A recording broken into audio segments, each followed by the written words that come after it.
আসসালামু আলাইকুম বন্ধুরা। এখন আমি কুয়েল পাখির রোজ রান্না করব। এই দেখুন দুটো আস্ত কুয়েল পাখি ভেজে নিচ্ছি। 2 পিস সোনালি করে ভেজে নেব। কুয়েল পাখি দুটো আমি সোনালি করে ভেজে নিয়েছি। হ্যাঁ, প্রথমে আমি লবণ আর হলুদ মাখিয়ে নিয়েছিলাম, তারপর সরষে তেলে সোনালি করে ভেজে নেব। এবার নামিয়ে নেব। আবারও একটু সরষে তেল দিলাম, দিয়ে দিলাম পেঁয়াজ কুচি ভেজে নিচ্ছি। এবার দিলাম আদা বাটা আর পেঁয়াজ বাটা। ভালো করে কষিয়ে নেওয়ার পর জল দেব।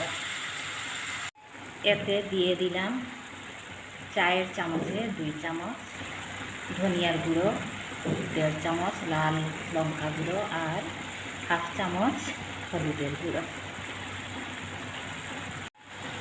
দিয়ে দিলাম 2 এলাচ, 2 টুকরো দারুচিনি আর 3টি লবঙ্গ।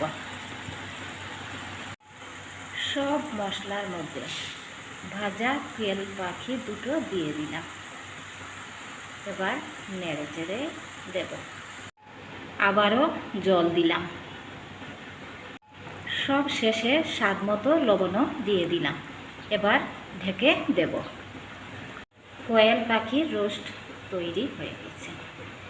আমি মশলাটা একটু ভেজা রাখলাম, কেননা পোলাওর সঙ্গে খেতে একটু ভেজা থাকলে ভালো লাগে। তাই কেমন হলো দেখুন তো।